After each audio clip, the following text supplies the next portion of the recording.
இன்னைக்கு இந்திய மகளிர் தினம். அதனால் நான் உங்கள் அனைவருக்கும் இனிய மகளிர் தின நல்வாழ்த்துக்களை தெரிவிச்சுக்கிறேன். இன்றைக்கி மகளிர் தினத்தை முன்னிட்டு நம்ம எதை பற்றி பார்க்க போகிறோம்னா, கல்பனா சாவ்லா வரலாறை பற்றி தான் பார்க்க போகிறோம். இந்த வீடியோ பிடிச்சிருந்ததுன்னா லைக் பண்ணுங்கள், ஷேர் பண்ணுங்கள், சப்ஸ்கிரைப் பண்ணுங்கள். கூட அந்த பெல் ஐக்கானை கிளிக் பண்ணுங்கள். அப்போ தான் நம்ம போடுற வீடியோஸ் உங்களுக்கு வரும். சரி, வாங்க பார்ப்போம். இந்தியாவோட முதல் விண்வெளி வீராங்கனை தான் கல்பனா சாவ்லா. இவங்க 1962ஆம் ஆண்டு மார்ச் 17 ஹரியானா மாநிலத்தில் உள்ள கர்னல் அப்படிங்கிற ஒரு நகரத்தில் பிறக்கிறாரு. இவரோட பள்ளி சான்றிதழில் 1961ஆம் ஆண்டு ஜூலை 1 பிறந்தாருன்னு குறிப்பிடப்பட்டிருக்கு. ஆனால் இவரோட பிறந்த டேட் எதுன்னு துல்லியமாக தெரியலை. இவர் பனாரஸ் லாலுக்கும் சன்யோகிதா தேவிக்கும் மகளாக ஒரு பஞ்சாபி குடும்பத்தில் பிறக்கிறாரு.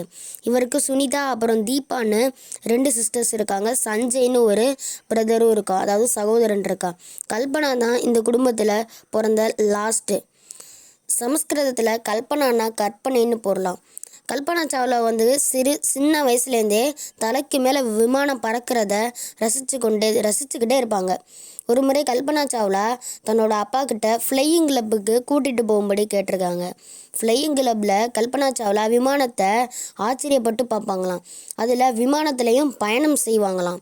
அப்புறம் விமானத்தை இவங்களுக்கு ரொம்ப பிடிச்சு போச்சு. இவங்களுக்கு கல்வின்னு பார்த்தீங்கன்னா, இவர் தன்னோட தொடக்க கல்வியை கர்னலில் உள்ள தாகூர் பள்ளியில் தொடங்கினாங்க. இந்தியாவில் தலை சிறந்த விமான ஓட்டியும் தொழிலதிபருமான JRD டாட்டாவை பார்த்ததுலேருந்து கல்பனா சாவ்லாவுக்கு விமான ஓட்டுற ஆர்வம் ஏற்பட்டது. பள்ளி பருவத்திலேயே ஒரு விமானியாக ஆக வேண்டும் அப்படிங்கிற ஒரு எய்மை வளர்த்துக்கிட்டாங்க. பள்ளியில் முதல் நிலை ஃபஸ்ட் கிளாஸ் மாணவியாக திகழ்ந்த கல்பனா சாவ்லா ஃப்யூச்சரில் விண்வெளி பொறியாளராக ஆகணும் அப்படின்னு விரும்பினாங்க. அதுக்காக ஆராய்ச்சியாளர்கள், சாதனையாளர்கள் அவங்களோட வாழ்க்கை வரலாறுகளை நல்லா விரும்பி படித்தாங்க. கல்பனாவோட விருப்பத்திற்கு அவங்க பெற்றோர்கள் தடை விதித்தாங்க. காரணம் என்னென்னா, விமான பொறியியல் அப்படிங்கிறது ஆண்கள் மட்டுமே கற்கக்கூடிய ஒரு பிரிவாக இருந்தது. அந்த பிரிவை தேர்ந்தெடுத்த கல்பனாவோட பிடிவாதம் தான் பெற்றோர் அந்த பிரிவை படிக்க வைக்க சம்மதமாக இருந்தது. 1982ஆம் ஆண்டு சண்டிகரில் உள்ள பஞ்சாப் பொறியியல் கல்லூரியில் விமான பொறியியலில் பயின்று இளங்கலை பட்டம் பெற்றாங்க. அதுக்கப்புறம் பல்வேறு தடைகளை தாண்டி மேற்படிப்புக்கு அமெரிக்கா போனாங்க. ஆகாயத்தை பற்றியே கனவு கண்டுட்டு இருந்தாங்க கல்பனா சாவ்லா. அமெரிக்கா விரும்பி அழைச்சாங்க. அப்புறம் 1984ஆம் வருஷத்தில் அமெரிக்காவில் உள்ள டெக்சாஸ் பல்கலைக்கழகத்தில் விண்வெளி பொறியியல் துறையில் முதுகலை பட்டம் பெற்றாங்க. அப்புறம் 1986 கொலராடோ பல்கலைக்கழகத்தில் செகண்ட் முதுகலை பட்டமும் வாங்கினாங்க. அங்கே தொடர்ந்து பயின்று 1988ஆம் ஆண்டில் விண்வெளி பொறியியல் முனைவர் பட்டத்தையும் வாங்கினாங்க. நாசாவில் பணி செஞ்சதை தான் பார்க்க போகிறோம். தனது கனவை நனவாக்கிக்க கல்வித்துறையில் தொடர்ச்சியாக முன்னேறி கொண்டிருந்த கல்பனா சாவ்லாவுக்கு 1988ஆம் ஆண்டில் அமெரிக்க விண்வெளி நிறுவனமான நாசாவில் ஆய்வு விஞ்ஞானியாக தொழில் வாய்ப்பு கிடைச்சிச்சு. இலக்குகளை அடைவதற்கு தான் நான் செல்லும் பாதை சரிதான் அப்படிங்கிறத உறுதிப்படுத்திக்கிட்டு கல்பனா சாவ்லா அங்கே எளிய மொழியில் விளக்குவதற்கான கடினமான கம்ப்யூட்டேஷனல் ஃப்ளூயிட் டைனமிக்ஸ் அப்படின்ற படிமுறை தீர்வு மற்றும் எண்சார் பகுப்பியல் வழிமுறைகளை பாய்ம ஓட்டங்களையும் ஆராய்ஞ்சு பார்த்துருக்காங்க. அப்புறம் விமானம் மற்றும் கிளைடார்களை ஓட்டி கற்றுக் கொடுக்க கல்பனா சாவ்லா தகுதி சான்றிதழ் வாங்குறாங்க. ஒன்று இல்லாமல் பல பொறிகள் பொருந்திய விமானத்தை, கடல் விமானம் மற்றும் கிளைடார்களையும் ஓட்ட அவங்க அப்புறம் அனுமதி வாங்கினாங்க. 1991ஆம் ஆண்டில் அமெரிக்க குடியுரிமை கிடைச்சதும் நாசாவில் விண்வெளி வீரர்களுக்கான பயிற்சி விண்ணப்ப படிவத்தை அனுப்பி வச்சாங்க. தனது விண்ணப்பத்திற்கு பதில் கிடைக்க தாமதமானதால் 1993ஆம் ஆண்டு தனியார் நிறுவனத்தில் ஆய்வு விஞ்ஞானியாக சேர்ந்தாங்க. அடுத்த வருஷமே கல்பனா சாவ்லாவிற்கு விண்ணப்பத்துக்கு பதில் கிடைச்சிது. நாசாவில் விண்வெளி வீரர் பயிற்சி பெறுவதற்கு விண்ணப்பித்திருந்த சுமார் 3000 பேரில் 6 பேர் மட்டும்தான் செலக்ட் ஆனாங்க. அவங்களில் ஒருத்தராக கல்பனா சாவ்லாவும் வந்தாங்க. அப்பையிலேருந்து கல்பனா சாவ்லா விண்வெளி வீரர் கனவு நனவாக தொடங்குனுச்சு. அப்புறம் இப்போ நம்ம முதல் விண்வெளி பயணத்தை பற்றி அடுத்து பார்ப்போம். 1995ஆம் ஆண்டு பயிற்சிகள் முடிந்து விண்வெளி வீராங்கனையாக தகுதி பெற்றாங்க கல்பனா சாவ்லா. தனது முதல் விண்வெளி பயணத்தை 1997ஆம் வருஷத்தில் மேற்கொள்கிறாங்க. 6 க்ரூ மெம்பர்ஸோட விண்வெளி ஊர்தியான SDS-87 பயணம் செய்வதற்கு தேர்வு செய்யப்பட்ட கல்பனா சாவ்லாவிற்கு அதில் ஆராய்ச்சி குறித்த முக்கிய பொறுப்புகளும் திறந்திருக்காங்க. திட்டமிட்டபடி நவம்பர் 1997 19ஆம் தேதி கல்பனா சாவ்லாவுடன் சேர்ந்து 6 க்ரூ மெம்பர்ஸ் கொண்ட ஒரு புளோரிடாவில் கேப் கெனவெல் முனையிலிருந்து நெருப்பை உமிழ்ந்து விண்வெளியில் பாய்ந்து SDS-87 அப்படிங்கிற விண்கலம். கல்பனா சாவ்லா தனது முதல் பயணத்திலேயே 15 நாட்கள் 12 மணி நேரங்கள் விண்ணில் சுற்றியிருக்காரு. அதாவது கிட்டத்தட்ட 372 மணி நேரத்திற்கு 252 முறை பூமியை சுற்றி வந்துகிட்டு இருக்காரு. 10.5 மில்லியன் கிலோமீட்டர் தொலைவு பயணத்தில் தரையில் இருந்து கண் சிமிட்டாமல் பார்த்து ரசித்த நட்சத்திர கூட்டங்களை வானத்தில் ஒருவித பெருமிதத்தோடு மிக அருகாமையில் சென்று பார்த்தாரு. கிட்டத்தட்ட 16 நாட்கள் பயணத்தின் இறுதியில் டிசம்பர் 5ஆம் தேதி வெற்றியோடும் பாதுகாப்பாகவும் பூமிக்கு திரும்பினார். அந்த 6 பேர் கொண்ட குழுவினர் இதன் மூலம் விண்வெளிக்கு சென்று வந்த முதல் இந்திய பெண்மணி என்ற பெருமையை பெற்றார் கல்பனா சாவ்லா. முதல் விண்வெளி பயணத்தை வெற்றிகரமாக முடித்த கல்பனா சாவ்லா அடுத்த 5 வருஷத்தில் தன்னுடைய 2வது பயணத்திற்கும் தயாரானாங்க. 2000 மற்றும் 2002ஆம் ஆண்டில் மேற்கொள்ளக்கூடிய இந்த பலதரப்பட்ட தொழில்நுட்ப கோளாறுகளால் காலம் கடத்தினாங்க. 2003ஆம் ஆண்டு ஜனவரி 16ஆம் தேதி விண்வெளி ஆராய்ச்சிக்காக அமெரிக்காவோட கென்னடி நிலையத்திலிருந்து கொலம்பியா விண்கலம் SDS-107 விண்ணிற்கு அனுப்ப வைக்கப்பட்டது.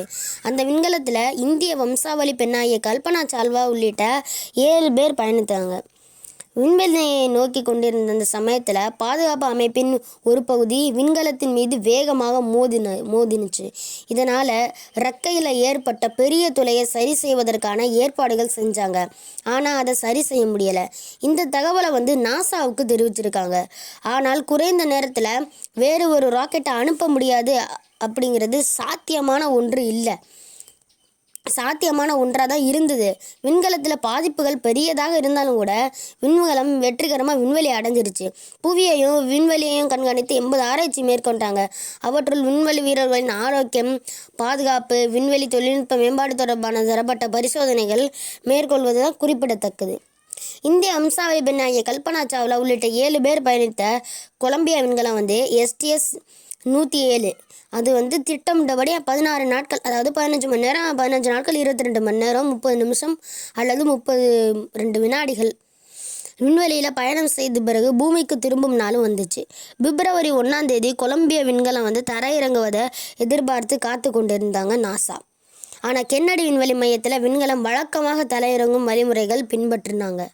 அப்போ காலையில் 9 மணிக்கு கொஞ்சம் முன்னாடியாக கட்டுப்பாட்டில் அசாதாரண சூழ்நிலை தென்பட்டுச்சு. முதல்ல விண்கலத்தில் இடதுபுற இறக்கைகளில் இருந்த உணர்கருவிகள் தான் செயலச்சு. பின்னர் இடதுபுற சக்கரத்தில் காற்றழுத்தம், அதாவது ஏர் ப்ரெஷர் குறைஞ்சிக்கிட்டு வந்திருக்கு. அந்த நேரத்தில் கொலம்பியா விண்கலம் வளிமண்டலத்தை நெருங்கி கொண்டு இருந்துச்சு. அதாவது அட்மாஸ்பியரை நெருங்கிக்கிட்டு இருந்துச்சு. ஒளியின் வேகத்தில் 18 மடங்கு அதிக வேகத்தில் தலையிறங்குனுச்சு. 61 கிலோமீட்டர் வேகத்தில் தரையை நோக்கி வந்து கொண்டிருந்துச்சு கொலம்பியா விண்கலம். அந்த சமயம் விண்வெளி கட்டுப்பாட்டு விண்கலத்திலிருந்து உள்ளவர்களுக்கு தொடர்பு கொள்ள முயற்சி ஏற்கப்பட்டது. ஆனால் பலன் எதுவும் இல்லை. அதே சமயம் விண்கலம் வளிமண்டலத்தில் நுழைஞ்சிருச்சு. ஆனால் வளிமண்டலத்தில் உள்ள வெப்பக்காற்றுகள் அப்புறம் இடதுபுற ரெக்கையின் துளை வழியாக நுரைய தொடங்குனுச்சு. இறுதியில் 1500 டிகிரி செல்சியஸ் அளவுக்கு அதிகமான வெப்பக்காற்று துளையின் வழியாக சென்றதால் விண்கலம் கட்டுப்பாட்டை இழந்துடுச்சு. அண்டர் கண்ட்ரோலுக்கு போயிடுச்சு. பூமியில் லேண்ட் ஆகிறதுக்கு சரியாக 14 நிமிஷம் இருக்கும்போது கொலம்பியா விண்கலம் டெக்சாஸ் வான்பரப்பில் வெடித்து சிதறிடுச்சு. விண்கலத்தோடு அந்த விலை மதிப்பற்ற 7 வீரர்களும் வெடித்து சிதறினாங்க. அவங்களோட உடல்கள் எங்கெங்கேயோ தேடி இறுதியில் விண்கலத்தின் உடைந்த பாகங்கள் மட்டும்தான் கிடச்சிருக்கு. இது உலகம் முழுவதும் பெரும் சோகத்தை ஏற்படுத்தியிருக்கு. உலகமே விளக்கும் அளவில் விண்வெளித்துறையில் சாதனை படைத்த கல்பனா சாவ்லாவின் இறப்புக்கு இந்தியாவிற்கு பெரும் இழப்பை ஏற்படுத்தியிருக்கு. இந்தியாவின் புகழை உலகம் முழுவதும் கொண்டு சென்றவங்கள கல்பனா சாவ்லாவும் ஒருத்தவங்க. கல்பனா சாவ்லா விண்வெளி பயணங்களில் 30 நாட்கள் 14 மணி நேரங்கள் 54 நிமிடங்களை விண்வெளியில் செலவிட்டிருக்காங்க.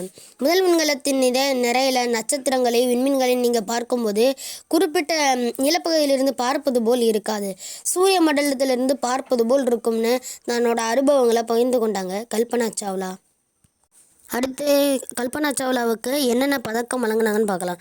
அமெரிக்க காங்கிரஸால் அவரோட நினைவாக வழங்கப்பட்ட விண்வெளி பதக்கம், நாசாவின் விண்ணூர பதக்கம், நாசா ஸ்பேஸ் ஃப்ளைட் மெடல், அப்புறம் நாசா டிஸ்டிங்விஷ்டு சர்வீஸ் மெடல், அப்புறம் சாவ்லா வே அப்படின்னு ஒரு பெயர் சூட்டியிருக்காங்க.